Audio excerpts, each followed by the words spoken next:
मानव भ्रूण परिवर्धन में अब हम पढ़ रहे हैं मादा जनन तंत्र। इससे पहले हम पढ़ चुके हैं नर जनन तंत्र की संरचना। नर जनन तंत्र में वृषणों का क्या कार्य होता है, शुक्राणुओं का निर्माण किस प्रकार से होता है और उनका परिवहन का मार्ग क्या होता है। अब हम पढ़ रहे हैं मादा जनन तंत्र। तो जब मादा जनन तंत्र की संरचना की बात करते हैं तो मादा जनन तंत्र में प्राथमिक जननांग, तो जो प्राथमिक जननांगों की बात करते हैं तो प्राथमिक जननांगों में एक जोड़ी अंडाशय उपस्थित होते हैं। कितने जोड़े? एक जोड़ी अंडाशय उपस्थित होते हैं। अब ये जो अंडाशय है, इन्हीं अंडाशयों का कार्य एक तो होता है अंडाणु का निर्माण। अंडाशयों का कार्य अंडाणु निर्माण, और इसी के साथ साथ में इनसे ओवेरियन हार्मोन का भी निर्माण होता है। तो अंडाणु और हार्मोनों का निर्माण करने का कार्य करते हैं। अब ये जो अंडाशय होते हैं, ये अंडाशय स्थित होते हैं उदर गुहा में। कहाँ पर स्थित होते हैं? उदर गुहा में स्थित। और इनकी संरचना कैसी होती है ये आप लोगों को अभी थोड़ी देर में बताने वाला हूँ। फिर इस अंडाशय के अतिरिक्त, ये तो हो गए प्राथमिक जननांग, इसके अतिरिक्त मादा में कई सहायक जनन अंग भी उपस्थित होते हैं।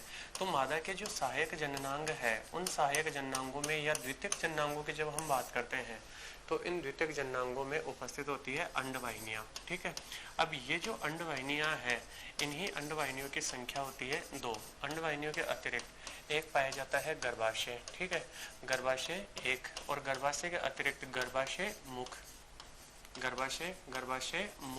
ठीक, गर्भाशय मुख भी कितना होता है? एक, जो कि किस में खुलता है? योनि या फिर वेजाइना भाग में खुलता है, योनि या वेजाइना में। तो योनि या वेजाइना की संख्या भी कितनी होती है? एक। और इसके अतिरिक्त अन्य जितने भी सभी एक्सेसरी अंग हैं, उन सभी अंगों को कहते हैं भग या फिर वल्वा। भग या वल्वा, जिसमें लेबिया मेजोरा, लेबिया माइनोरा, बृहद भगस्थ, लघु भगोष्ठ, भग सेव, भग शिश्न को सम्मिलित किया जाता है। इसके अतिरिक्त यहाँ पर अगर यदि हम बात करें सहायक ग्रंथियों की, कि मादा में कौन कौन सी सहायक ग्रंथियां पाई जाती है, तो सहायक ग्रंथियों की जब बात करते हैं तो इन ग्रंथियों में होती है बार्थोलिन ग्रंथियां। बार्थोलिन ग्रंथियां भी एक जोड़ी होती है, और इसके साथ साथ में पाई जाती है स्तन ग्रंथियां। इन स्तन ग्रंथियों की संख्या भी एक जोड़ी यानी 2-2 होती है। तो इस प्रकार मादा जनन तंत्र की जब संरचना देखते हैं तो मादा जनन तंत्र की संरचना में एक जोड़ी अंडाशय प्राथमिक जनन अंग होते हैं। इसके अतिरिक्त अंडवाहिनियां, गर्भाशय, ये सारे के सारे कौन से जनन अंग होते हैं? द्वितीय जनन अंग होते हैं। और सहायक ग्रंथियों में बार्थोलिन और स्तन ग्रंथियां पाई जाती है। अब ये जो जनन अंग है, ये जनन अंग कहाँ पर स्थित होते हैं और इन जनन अंगों की संरचना या इनका क्रम कैसा होता है, तो ये हम समझ रहे हैं इस चित्र के द्वारा। ठीक है। तो अब जब हम बात करते हैं मादा जनन तंत्र की, तो मादा जनन तंत्र में आप लोग देखेंगे ये जो संरचना है, ये एक जोड़ी संरचना होती है अंडाशय। ये संरचना कौन है? अंडाशय। अब ये जो अंडाशय है ओवेरी, ये ओवेरी कहाँ पर उपस्थित होते हैं? ये ओवेरीज उपस्थित होते हैं एब्डोमिनल कैविटी में।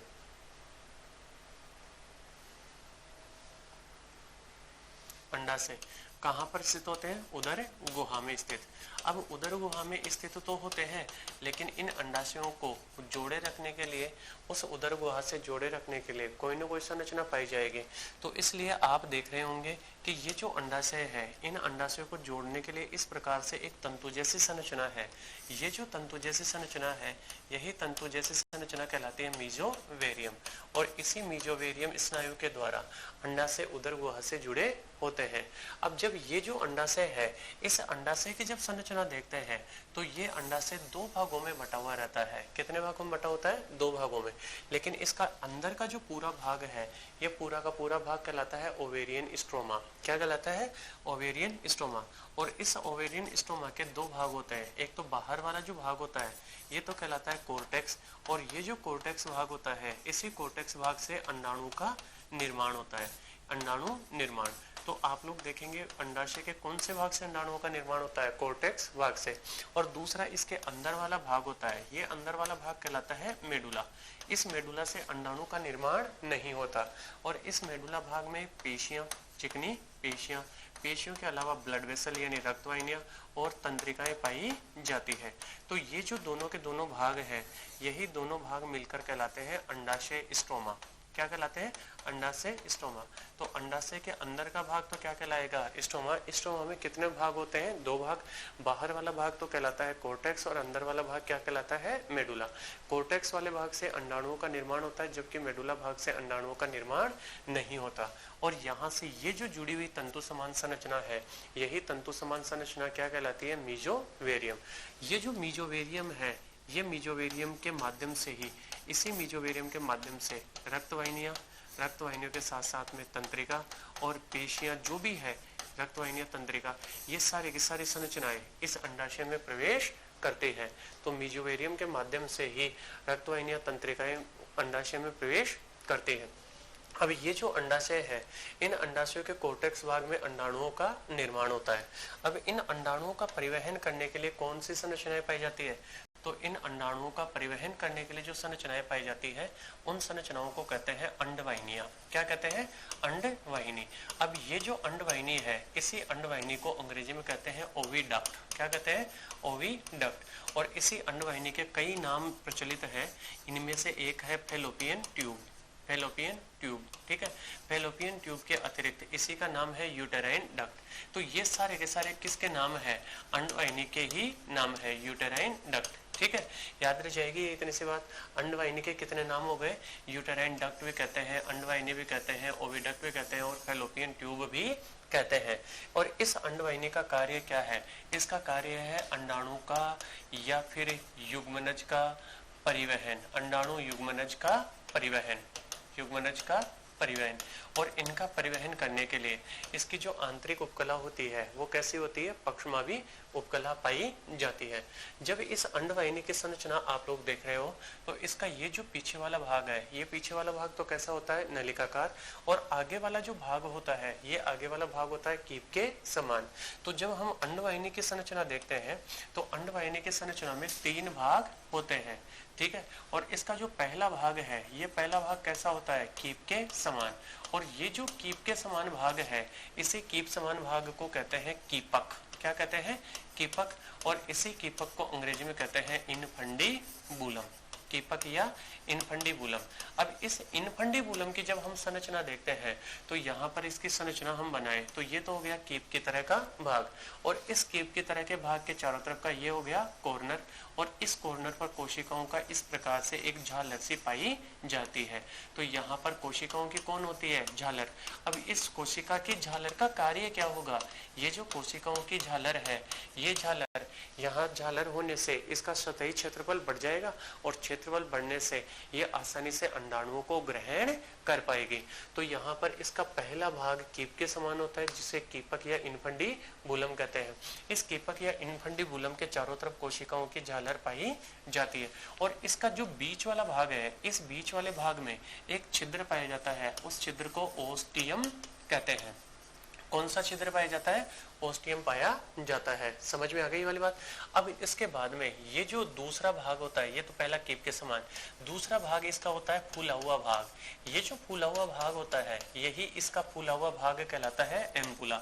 आप लोगों को मैं यहीं पर बता दूं, बायोलॉजी में अधिकांश नलिकाओं के जो फूले हुए भाग होते हैं, वो फूले हुए भागों को जनरली एम्पुला नाम दिया जाता है। तो इसका आगे का दूसरे नंबर का जो फूला हुआ भाग है, वो फूला हुआ भाग क्या कहलाता है? एम्पुला। और इसका तीसरा और अंतिम जो नलिकाकार भाग है, ये अंतिम नलिकाकार भाग क्या कहलाएगा? ये नलिकाकार भाग, इसी भाग को कहते हैं स्थमस। क्या कहते हैं? स्थमस। तो इस प्रकार से आप लोग देख रहे होंगे कि एक अंडवाहिनी में 3 भाग होते हैं, जिसमें पहला भाग कीप के समान होता है, जिसे कीपक कहते हैं। दूसरा भाग किसके समान होता है? फूला हुआ, जो एम्पुला कहलाता है। और तीसरा भाग नलिकाकार स्थमस कहलाता है।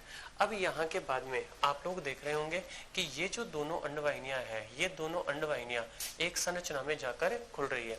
अब ये जो संरचना है, इसी संरचना को कहते हैं गर्भाशय। क्या कहते हैं? गर्भाशय। और इस गर्भाशय को अंग्रेजी में कहते हैं यूट्रस, ठीक है।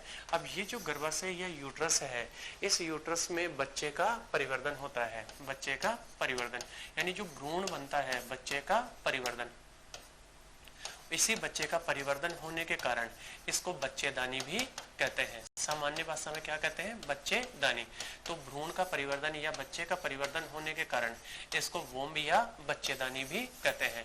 अब ये जो संरचना आप लोग देख रहे हैं, ये संरचना होती है उल्टी नासपति के आकार की। कैसी होती है? उल्टी नासपति के आकार की, उल्टी नासपति के आकार की, नासपति के समान संरचना। और इसी उल्टी नासपति के समान संरचना को क्या कहते हैं? गर्भाशय। और इसी गर्भाशय में बच्चे का भ्रूण का परिवर्तन होने के कारण इसी संरचना को कहते हैं बच्चेदानी। अब ये जो बच्चेदानी आप देख रहे हैं, इस बच्चेदानी में 3 स्तर होते हैं। कितने स्तर होते हैं? 3 स्तर। इसके अंदर जो सबसे बाहर वाला स्तर है, देखो बाहर से अंदर की ओर क्रम पड़ रहे हैं इनका, तो सबसे बाहर का जो स्तर है वो सबसे बाहर का स्तर कहलाता है पेरीमेट्रियम। और ये जो पेरीमेट्रियम स्तर है, ये पेरीमेट्रियम स्तर बना होता है किसका?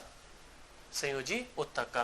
फिर इस पेरीमेट्रियम के बाद में दूसरा जो स्तर होता है, वो दूसरा स्तर पाया जाता है चिकनी पेशियों का। तो ये जो चिकनी पेशियों का दूसरा स्तर है, ये पेशियों का स्तर कहलाता है मायोमेट्रियम। ठीक, तो दूसरा स्तर कौन सा हो गया? मायोमेट्रियम। और इस मायोमेट्रियम में कौन सी पेशियां पाई जाती है? चिकनी पेशियां। चिकनी पेशी से बना हुआ स्तर, चिकनी पेशी युक्त, याद रह जाएगी। फिर उसके बाद में तीसरा और अंतिम जो स्तर है, वो तीसरा और अंतिम स्तर कहलाता है एंडोमेट्रियम। तो यहाँ पर ये जो तीसरा और अंतिम स्तर है, यही अंतिम स्तर क्या कहलाता है? एंडोमेट्रियम।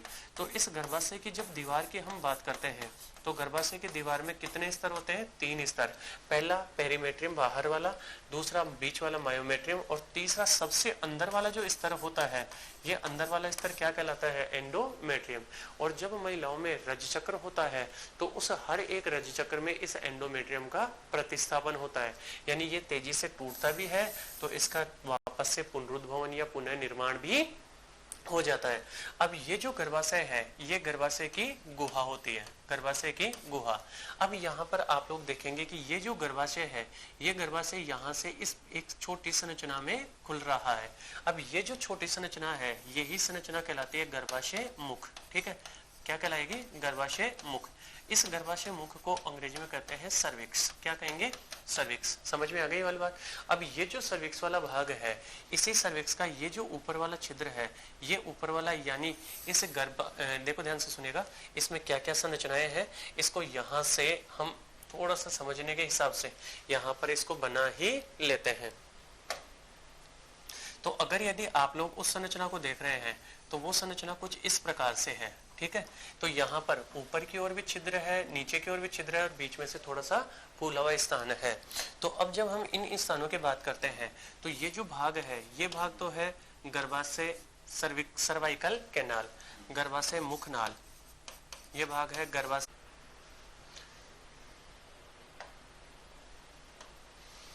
देखिए यहाँ पर ये है सर्वाइकल कैनाल। जब इस सर्वाइकल कैनाल को देखते हैं, तो इस सर्वाइकल कैनाल में ये तो बीच वाला जो पार्ट है, ये बीच वाला पार्ट है सर्वाइकल कैनाल।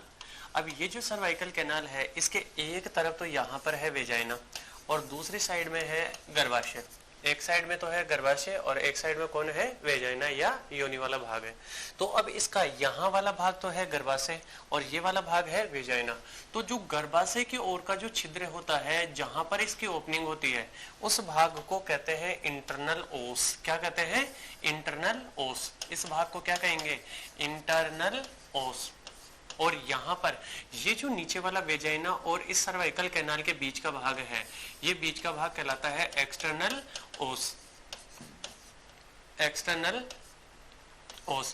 तो इस प्रकार से ये कितने ओस हो गए? 2 ओस हो गए। इस संरचना में यहाँ पर ये एक बार फिर से आप लोगों के लिए बना दी है। यहाँ पर ये तो है सर्वाइकल कैनाल, ये ऊपर वाला तो कौन है? इंटरनल ओस, और ये बाहर वाला कौन है? एक्सटर्नल ओस। ठीक, अब उसके बाद में यहाँ पर ये जो आगे का नलिकाकार भाग होता है, यही नलिकाकार भाग क्या कहलाता है? वेजाइना या योनि कहलाता है। अब ये जो वेजाइना या योनि होती है, ये योनि इस मादा जनन छिद्र के द्वारा शरीर से बाहर खुल जाती है। मादा जनन छिद्र द्वारा शरीर से बाहर खुल जाएगी। अब ये योनि वाला जो भाग होता है, ऐसे मान लो इस योनि वाले भाग पर एक पतली झिल्ली उपस्थित होती है, और उसी पतली झिल्ली को हम पतली झिल्ली उपस्थित, और इसी पतली झिल्ली को क्या कहते हैं? इस पतली झिल्ली को हाइमन कहते हैं। अब ये जो हाइमन है, इस हाइमन की उपस्थिति को जनरली लोग किसका सिंबल मानते हैं? कुमारियता का सूचक। कुमारियता क्या होती है कि ऐसी महिला जिसने कभी सेक्स नहीं किया हो उसको कुमारी या कुमारियता कहते हैं। तो अब ये हाइमन की उपस्थिति को कुमारियता या वर्जिनिटी का सिंबल माना जाता है। लेकिन ये कहना कि जिसमें हाइमन होगी वही कुमारी होगी या कुमारी हो, उसमें कुमारी होगा और जिसमें नहीं है उसमें कुमारी नहीं होगा, ये कहना गलत होता है। क्यों? क्योंकि ये जो हाइमन है ये घुड़सवारी करते समय, साइकिल चलाते समय, इसके अलावा ड्राइविंग करते समय, एक्सरसाइज करते समय ये हाइमन नष्ट हो सकती है। तो इस कारण बिना सेक्सुअल इंटरकोर्स के भी हाइमन नष्ट हो सकती है। समझ में आ गई ये वाली बात? तो ये मादा जो जनन तंत्र है, इस मादा जनन तंत्र की संरचना में कौन कौन सी संरचनाएं होती है आप लोगों को समझ में आ गया होगा। ये तो है एक ग्राफिकल रिप्रेजेंटेशन। अब इनकी एक्चुअल कंडीशन क्या होती है, ये कौन सा तंत्र कहां पर और उसकी पोजीशन क्या होती है, ये अब हम देखने वाले हैं। तो अब हम पढ़ने वाले हैं मादा जनन तंत्र का पार्श्व परिदृश्य। कौन सा दृश्य देख रहे हैं? पार्श्व परिदृश्य, यानी साइड से इस प्रकार से जब सेक्शन बनाते हैं तो उस सेक्शन में मादा जनन तंत्र किस प्रकार से दिखाई देता है। तो यहाँ पर आप लोग इस चित्र को देखिए मादा जनन तंत्र में। यहाँ पर अगर यदि आप इस चित्र में देख रहे हैं तो सबसे पहले ये जो सफेद संरचना दिखाई दे रही है, ये सफेद संरचना कौन है? ओवेरी। और इसी को हमने क्या कहा है? अंडाशय। अब इस अंडाशय से आगे कौन जुड़ी हुई है? अंडवाहिनी। और इस अंडवाहिनी में एक्चुअल में देखिए इसका आगे का भाग कैसा है? यूं ऐसे फूला हुआ पार्ट है और ये फूला हुआ कीप के समान जो भाग है, यही कीप के समान भाग क्या कहलाता है? इनफंडीबुलम। और इस इनफंडीबुलम का आगे का नलिकाकार भाग क्या कहलाएगा? स्तमस कहलाता है। और ये सारे के सारे भाग ही क्या कहलाएंगे? ये सारे के सारे भाग मिलकर फेलोपियन ट्यूब या अंडवाहिनी कहलाते हैं। और इस अंडाशय को इस उदर गुहा में जोड़े रखने के लिए ये जो सफेद तंतु देख रहे हैं, यही तंतुओं का जाल क्या कहलाएगा? मीजोवेरियम। अब ये जो अंडवाहिनियां हैं, ये अंडवाहिनियां आगे की ओर आकर इस संरचना में खुल रही है जिसको हमने यूट्रस या गर्भाशय नाम दिया है। अब ये जो गर्भाशय है, इस गर्भाशय में यहाँ पर ये जो भाग है यही भाग कहलाता है सर्विक्स। और ये सर्विक्स आगे की ओर एक नलिकाकार संरचना में खुल रहा है। यही नलिकाकार संरचना कौन है? वेजाइना। और इसी वेजाइना को हमने नाम दिया है योनि। ठीक है। अब ये वेजाइना और योनि, इसके पृष्ठ सतह पर यहाँ पर ये कौन उपस्थित है? मलाशय। और ये मलाशय गुदा के द्वारा शरीर से बाहर खुल रहा है। ठीक है। अब यहाँ पर ये वेजाइना और इस वेजाइना के ओपनिंग पर यहाँ पर जो पतली सी झिल्ली पाई जाती है, उस पतली झिल्ली का नाम हमने क्या दिया है? हाइमन, जिसको अभी अभी बताया कुमारियता का सूचक नहीं माना जाता। अब यहाँ पर ये जो मादा जनन तंत्र है, जनन छिद्र जहां पर खुल रहे हैं वहां पर कई सहायक जननांग पाए जाते हैं। अब ये सहायक जननांग कौन कौन से हैं, इनकी ओरिजिनल कंडीशन क्या होती है, वो थोड़ी देर में पढ़ने वाले हैं। यहाँ पर इस वेजाइना की सतह पर ही ये पाया जाता है मूत्राशय। ठीक है। कौन उपस्थित है? मूत्राशय। और ये जो मूत्राशय है, ये मूत्राशय मूत्र मार्ग के द्वारा, किसके द्वारा? मूत्र मार्ग के द्वारा कहां पर खुल रहा है? शरीर से बाहर। तो इस प्रकार से इन महिलाओं में आप देख रहे होंगे कि इनमें जनन छिद्र अलग है और मूत्र छिद्र अलग है, जबकि नर में मूत्र छिद्र और जनन छिद्र दोनों एक ही छिद्र के द्वारा बाहर खुलते हैं, जिसे मूत्र जनन छिद्र कहते हैं। ठीक है। और यहाँ पर ये एक छोटी संरचना पाई जाती है, इसी छोटी संरचना को कहते हैं भग शेषण। तो ये हो गई मादा जनन तंत्र के जो भी अंग होते हैं, उन अंगों के ओरिजिनल, उनकी एक्चुअल साइज और वो अंग कहाँ पर पाए जाते हैं। अब इसके बाद में हम पढ़ रहे हैं कि ये जो मादा होती है, इस मादा में कौन कौन से सहायक जननांग होते हैं और उन जननांगों की कंडीशन क्या होती है। तो अब आप लोग पढ़ने वाले हैं वल्वा। क्या पढ़ रहे हैं? वल्वा। इसी वल्वा को कहते हैं भग, यानी इन सभी सहायक जननांगों को सम्मिलित रूप से वल्वा या भग कहते हैं। अब ये जो वल्वा या भग है, इसमें कौन कौन से जनन अंग पाए जाते हैं, तो ध्यान से देखिएगा। यहाँ पर जितने भी जनन अंग है, उन सभी जनन अंगों को सम्मिलित रूप से वल्वा या भग कहते हैं। अब ये वल्वा या भग में अंग कौन कौन से हैं, सुनिए। तो सबसे पहले आप लोग देखेंगे कि जहां पर मादा जनन छिद्र शरीर से बाहर खुलता है या जननांग वाला जो भाग है, उस जननांग वाले भाग में वसा का जमाव हो जाता है, उसके ऊपर वसा का जमाव, और वसा का जमाव होने से ये स्थान थोड़ा सा क्या हो जाता है, उभरा हुआ स्थान ऊपर की ओर उठ जाता है, और ये ऊपर की ओर उठा हुआ स्थान जो है यही स्थान कहलाता है जघन सेल, और इसी जघन सेल को अंग्रेजी में कहते हैं मोन्स प्यूबिस। तो जननांगों के पास का क्षेत्र वसा के जमाव के कारण ऊपर की ओर उठा हुआ होता है, ये ऊपर की ओर उठा हुआ छिद्र क्या क्षेत्र क्या कहलाएगा, जघन सेल। अब ये जो जघन सेल है, इस जघन सेल पर इस प्रकार से छोटे छोटे क्या पाए जाते हैं, रोम पाए जाते हैं। अब ये जो छोटे छोटे रोम है, इन रोम को कहते हैं प्यूबिक रोम। क्या कहते हैं, प्यूबिक रोम। तो ये जननांग वाला जो जघन सेल है, इस जघन सेल पर प्यूबिक रोम उपस्थित होते हैं। ठीक है, अब यहाँ पर ये जो मादा जनन छिद्र है, इस जनन छिद्र के दोनों ओर दो बड़े होठ जैसी संरचनाएं पाई जाती है। इनमें ये जो बाहरी बड़े होठ जैसी संरचना है, ये बड़े होठ जैसी संरचना कहलाती है वृहद बगोष्ठ। बाहर वाले बड़े होठ जैसी संरचना वृहद बगोष्ठ कहलाती है। वृहद बगोष्ठ को अंग्रेजी में लेबिया मेजोरा कहते हैं। ये जो लेबिया मेजोरा है, इस लेबिया मेजोरा पर भी रोम उपस्थित होते हैं, लेबिया मेजोरा पर भी रोम उपस्थित होते हैं। समझ में आ गई वाली बात। तो मादा जनन छिद्र के बीच में, दोनों होठों के बीच में जो दरार जैसी संरचना होती है, उसको तो कहते हैं प्रगाण। यानी ये जो पूरी दरार है, इस दरार को तो क्या कहते हैं, प्रगाण। और उस प्रगाण के दोनों ओर जो होठ जैसी संरचना में जो बड़े होठ हैं, उन बड़े वाले होठ जैसी संरचना को क्या कहते हैं, वृहद बगोष्ठ। और इस वृहद बगोष्ठ के ऊपर रोम पाए जाते हैं, तथा इसके अंदर की ओर दो छोटे ओष्ठ पाए जाते हैं। तो ये जो छोटे वाले ओष्ठ हैं, इन छोटे ओष्ठों को कहते हैं लघु बगोष्ठ। क्या कहेंगे, लघु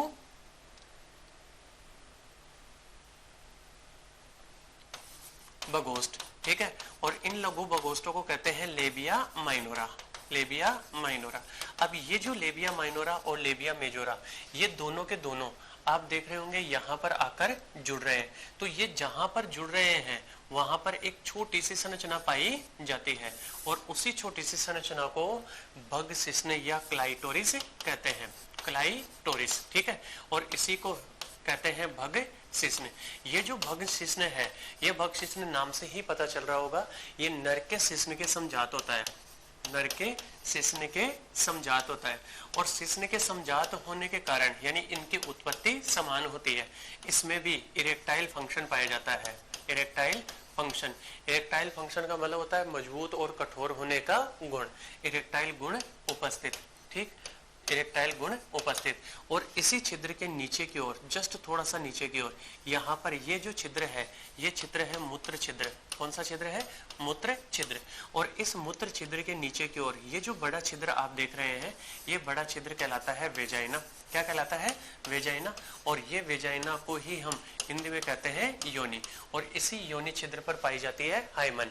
और यहाँ पर ये जो नीचे की ओर आप छिद्र देख रहे हैं, ये छिद्र कहलाता है गुदा, जहां से अपशिष्ट पदार्थों को शरीर से बाहर मुक्त किया जाता है। तो इस प्रकार जब मादा जनन में हम सहायक जननांगों की बात करते हैं, तो सभी जो सहायक जननांग होते हैं उनको सम्मिलित रूप से वल्वा या भग कहते हैं। और इस वल्वा या भग में कौन कौन होते हैं, जघन सेल होते हैं।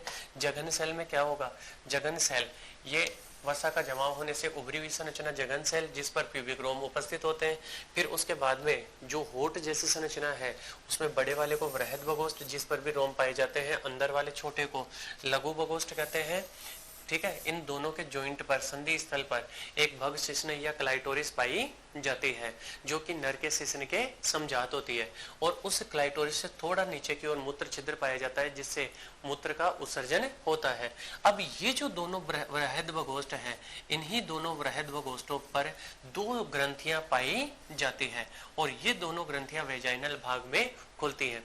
अब ये जो ग्रंथियां यहाँ पर बनाई है, ये ग्रंथियां कहलाती है बार्थोलिन ग्रंथि। कौन सी ग्रंथि होती है, बार्थोलिन ग्रंथि। और ये जो बार्थोलिन ग्रंथि है, ये बार्थोलिन ग्रंथि नर की काउपर्स ग्रंथि के समजात होती है, नर की काउपर्स ग्रंथि के समान होती है। और काउपर्स ग्रंथि के समान होती है तो इसके द्वारा कौन सा, इसके द्वारा भी वही क्षारीय और स्नेहक पदार्थ निकलता है। कैसा पदार्थ निकलता है, क्षारीय और स्नेहक पदार्थ। और ये क्षारीय और स्नेहक पदार्थ क्या काम करवाएगा, ये स्नेहक पदार्थ लैंगिक क्रिया के समय घर्षण की क्रिया को कम करता है और नर और मादा दोनों जननांगों को चिकना और नम बनाए रखता है, यानी स्नेहक की तरह कार्य करता है। ये हो गई मादा जनन तंत्र की संरचना। अब मादा जनन तंत्र में इन सभी संरचनाओं के अतिरिक्त एक जोड़ी स्तन ग्रंथियां और पाई जाती है। अब ये स्तन ग्रंथियां कौन कौन सी होती है, तो अब हम पढ़ रहे हैं मादा में स्तन ग्रंथियां, मेमोरी ग्लैंड्स। देखो इनकी संख्या कितनी होती है, एक जोड़ी। और ये स्तन ग्रंथियां कहाँ पर उपस्थित होती है, ये उपस्थित होती है वक्ष भाग में। कहां पर स्थित होती है, वक्ष भाग में स्थित। अब ये जो वक्ष भाग में स्थित स्तन ग्रंथियां हैं, इन स्तन ग्रंथियों का कार्य क्या होता है, इन ग्रंथियों से दुग्ध का स्राव होता है। किसका स्राव होता है, दुग्ध का स्राव।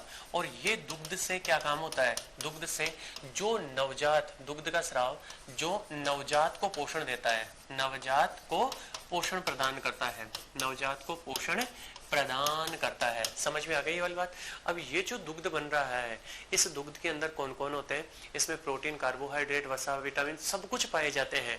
लेकिन साथ ही साथ इसमें एक एंटीबॉडी IgA भी उपस्थित होती है, जो इस शिशु की क्या काम करवाती है, रोगों से सुरक्षा का कार्य करवाती है। इसी कारण आप लोगों ने टीवी में देखा होगा, रोगों से सुरक्षा का काम करती है। इसीलिए टीवी में आप लोगों ने देखा होगा कि जो भी डॉक्टर होता है वो जो माताएं होती है, उन माताओं को नवजात को स्तनपान करने की सलाह देते हैं। क्यों, क्योंकि जब वो स्तनपान करवाएगी तो स्तनपान से उस बच्चे को न्यूट्रिएंट्स यानी पोषक पदार्थ तो मिलेंगे, साथ ही साथ उसमें एंटीबॉडीज भी प्राप्त हो जाएंगे, जिससे उसको रोगों से सुरक्षा भी मिलेगी। अब ये जो स्तन ग्रंथियां हैं, इन स्तन ग्रंथियों की संरचना क्या होती है, इनकी संरचना में कौन कौन से संरचनाएं पाई जाती है। तो अब हम पढ़ रहे हैं स्तन ग्रंथि की संरचना।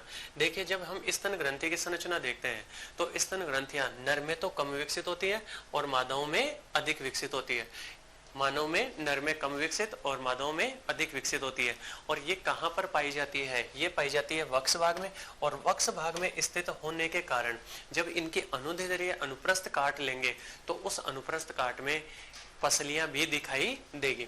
तो अब यहाँ पर देखो इनकी एक्चुअल वास्तविक कंडीशन देखें तो वक्ष भाग में इस प्रकार से, यहाँ पर ये तो है इनका बड़ा भाग, यहाँ पर ये जो भाग है इस भाग में वसा प्लस किसका जमाव होता है, कोशिकाओं का जमाव होता है। ठीक है, कोशिकाएं यहाँ पर फेफड़ों की नहीं, यहाँ पर स्तन ग्रंथियों में भी जो भी छोटी नलिकाकार संरचनाएं होती है उन नलिकाकार संरचनाओं को भी कोशिकाएं कहते हैं, एल्वियोलाई कहते हैं। फिर उसके बाद में यहाँ पर ये जो स्तन ग्रंथियां हैं, इसका जो सामने वाला भाग होता है वो सामने वाला भाग पर छोटा सा क्या पाया जाता है, उभार पाया जाता है। और ये जो उभार है इसी उभार को कहते हैं निप्पल। क्या कहते हैं, निप्पल। और इसी को कहते हैं चूचुक। क्या कहेंगे, चूचुक।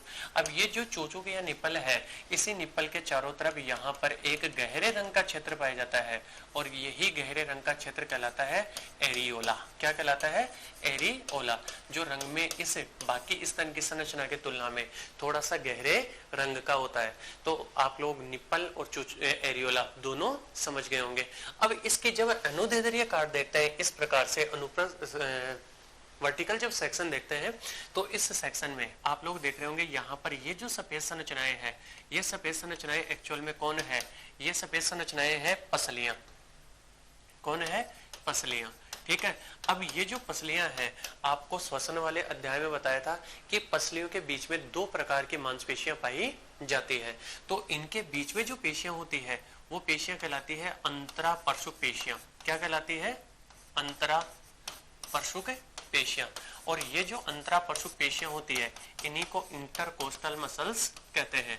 अब ये जो इंटरकोस्टल मसल्स है ये दो प्रकार की होती है, एक तो बाह्य अंतरापरशुक पेशी और एक आंतरिक अंतरापरशुक पेशियां। अब उसके बाद में इससे वक्ष भाग में ये आगे की ओर यहाँ पर ये पेक्टोरल्स मेजोरलिस, ये हमारे वक्ष भाग की मांसपेशियां होती है जिसका नाम क्या है, पेक्टोरलिस मेजर। क्या नाम है, पेक्टोरलिस मेजर। अब ये जो पेक्टोरलिस मेजर है इसी के द्वारा हाथ की गतियां होती है। ठीक है, अब उसके बाद में ये जो स्तन ग्रंथि है, इस स्तन ग्रंथि की जब संरचना देखते हैं तो इस स्तन ग्रंथि में यहाँ पर जमाव होता है वसा का। किसका जमाव होता है, वसा का। वसा का जमाव होने से ये उभरा हुआ स्थान बन जाता है। अब ये जो स्तन ग्रंथि है, इस स्तन ग्रंथि में अंदर की ओर इस प्रकार से कई पिंड पाए जाते हैं और इन पिंडों को कहते हैं स्तनपालियां। क्या कहते हैं, स्तनपालियां। और ये जो स्तनपालियां है, इन स्तनपालियों की संख्या होती है एक स्तन ग्रंथि में 15 से 20। ठीक है, कितनी होती है? 15 से 20।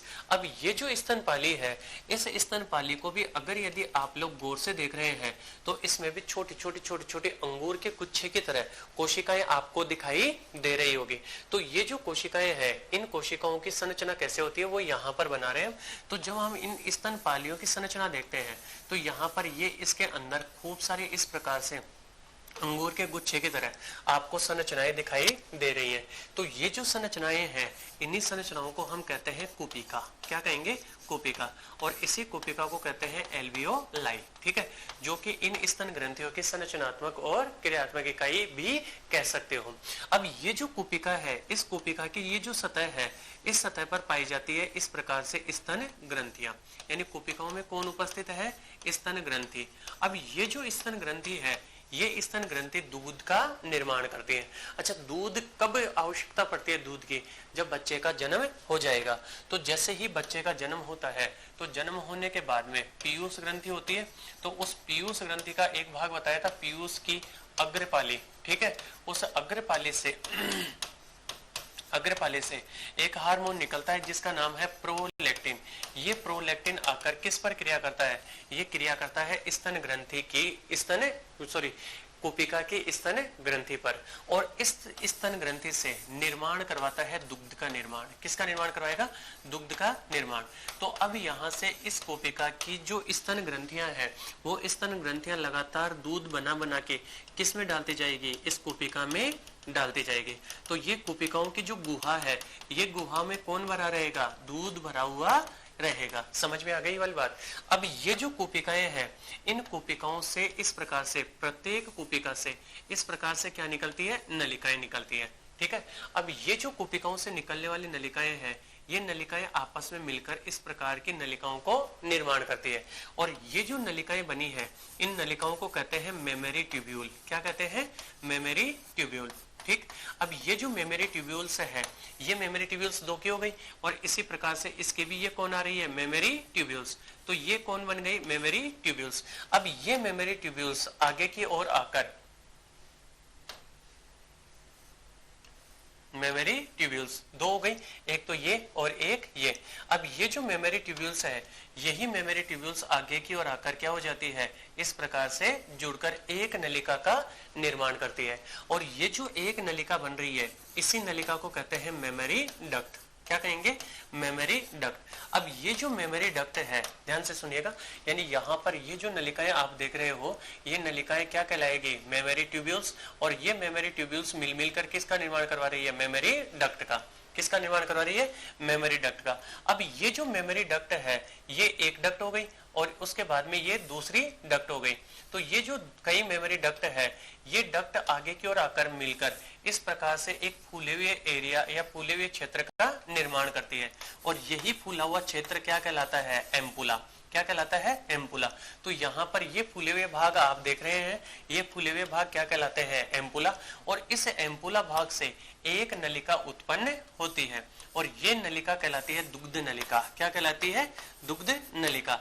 और ये जो दुग्ध नलिका है, इसी दुग्ध नलिका को अंग्रेजी में कहते हैं लैक्टिफेरस डक्ट। अब ये जो लैक्टिफेरस डक्ट है, ये लैक्टिफेरस डक्ट कहां पर आकर खुल रही है? चुचुक पर आकर खुल रही है या निपल्स पर खुल रही है। तो इस प्रकार से आप देख रहे होंगे कि यहाँ पर प्रोलैक्टिन क्या काम करवाएगा? दूध का निर्माण करवाएगा। दूध कहां पर भरा हुआ है? कूपिकाओं की गुहाओं में भरा हुआ है। कूपिकाओं से निकलने वाली नलिकाएं क्या कहलाती है? Memory tubule. मेमरी ट्यूब्यूल मिलकर किसका निर्माण करवाती है? मेमरी डक्ट का। मेमरी डक्ट किस में खुल जाती है? एम्पुला में। और एम्पुला किस में खुलता है? स्तन नलिका। और स्तन नलिका या जो दुग्ध नलिका है, ये दुग्ध नलिका कहां पर आकर खुल जाती है? ये नलिकाएं आकर खुल जाती है निपल्स में। किस में खुल जाती है? निपल्स में। समझ में आई? और ये जो निपल्स है, इसके चारों तरफ ये जो एरिया आप देख रहे हो, ये एरिया कौन सा कहलाता है? एरिओला। अब यहाँ पर जब बच्चा, यहाँ पर देखो, ध्यान सुनिएगा, जैसे ही इस निपल्स वाले एरिया में यहाँ पर बच्चा स्तनपान करेगा, स्तनपान,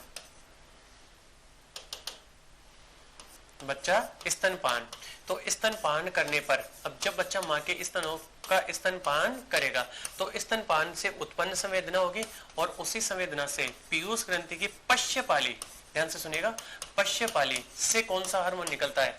पश्यपाली से ऑक्सीटोसिन निकलता है। और ये ऑक्सीटोसिन क्या काम करवाएगा?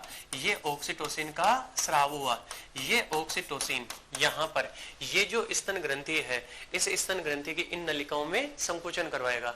और जैसे ही इनमें संकुचन होगा तो संकुचन से ये दूध निकलकर कहाँ पर आएगा? पहले मेमोरी ट्यूब्यूल में, मेमोरी ट्यूब्यूल से मेमोरी डक्ट में, मेमोरी डक्ट से एम्पुला, और एम्पुला से दुग्ध नलिका, दुग्ध नलिका से निप्पल, और निप्पल पर बच्चे को प्राप्त हो जाएगा। तो इस प्रकार से आप देख सकते हैं ऑक्सीटोसिन का स्राव, और वो ऑक्सीटोसिन यहां से दूध का क्या करवा रहा है? निष्कासन करवा रहा है। तो आप देख सकते हैं दूध का निष्कासन तो कौन करवाता है? ऑक्सीटोसिन। और दूध का निर्माण कौन करवाता है? प्रोलैक्टिन। तो इस प्रकार से मादा जनन तंत्र की जब हम संरचना देखते हैं तो उसमें सहायक ग्रंथियां बार्थोलिन और इसके अलावा कौन सी पाई जाती है? मेमोरी ग्रंथियां पाई जाती है। इसी के साथ में अब तक हमने पढ़ लिया नर जनन तंत्र और मादा जनन तंत्र की संरचना। इसके पश्चात अब हम पढ़ेंगे कि किस प्रकार से वृषण में शुक्राणुओं का निर्माण होता है और अंडाशय में अंडाणुओं का निर्माण होता है, अर्थात युग्मक जनन की क्रियाविधि का अब हम अध्ययन करने वाले हैं।